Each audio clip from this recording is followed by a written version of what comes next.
Silence. The member for Fredericton South and Leader of his party. There you go. Real funny. We signed a secret deal. Order.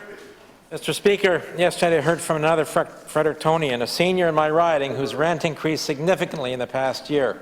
She's fearful her rent will go up again this year in the absence of rent controls, and has yet been unable to find any more affordable housing.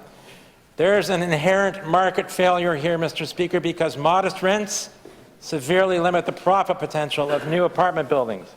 There's a clear role for government here. The Minister of Social Development should be priming the pump of not-for-profit and cooperatively owned housing, where the profit motive is eliminated. But just the opposite is happening. In July, not-for-profit housing developers were informed that the province will no longer contribute to building new apartments that receive funding from the National Housing Co-Investment Fund, the federal government. Will the minister reverse this decision so that his department can help grow the not-for-profit and cooperative housing stock in New Brunswick to meet the pressing need for affordable housing? The Minister of Social Development in the gallery.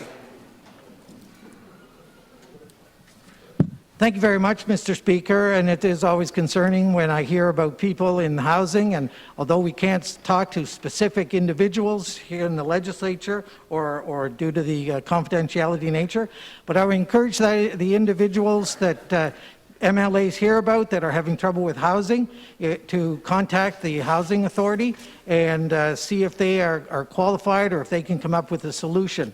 But, Mr. Speaker, I also know that from an action standpoint, this particular government is going to spend $97 million in the various aspects of housing here in the province this year.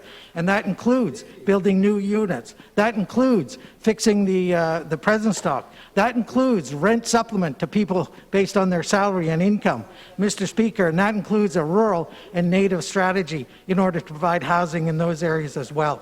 So, Mr. Speaker, there's lots going on in housing, and my door is always open to MLAs who have concerns about their citizens. The member for Fredericton South and Leader of his party. Mr. Speaker, I don't think the minister gets it. Research by the Centre for Policy Alternatives found that 59% of working New Brunswickers who rent have less than a month's worth of savings in the bank. However, today, 17% of all apartments in New Brunswick are now owned by out-of-province real estate investment trusts. These are financial vehicles, Mr. Speaker, designed to generate dividends for investors from the rents they charge. Growth in properties owned by real estate investment trusts is not going to deliver affordable housing when their raison d'etre is to deliver increasing dividends to their outside investors. The unregulated market is failing to deliver affordable housing to New Brunswickers. That is why government must act with new legislation and new spending commitments.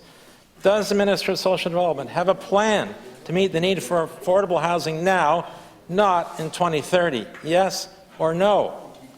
The Minister of Social Development in the gallery. Yes, Mr. Speaker, we do. We have a plan. We have a plan. We have a plan. It's a 10-year plan based on a relationship with the federal government of $300 million. Mr. Speaker, we have an action plan that's based on a year-to-year basis with goals, with milestones, with results. And if the member opposite would let me have the floor, Mr. Speaker, I'll tell you about some of the announcements that we're making. We were going to make an announcement in Woodstock, Mr. Speaker, about affordable housing. We made an announcement in Hampton about affordable housing. We have an announcement in Shediac Cape about affordable housing. We have announcements about affordable housing. I visited this John Howard Society in off Joyce Avenue in Moncton, and they have 20 units on the go, Mr. Speaker, that'll help people find the residence that they need when they need. But again, Mr. Speaker, I encourage people, reach out, ask the questions, and let's see if we can help these people when they need it. Hi, Minister.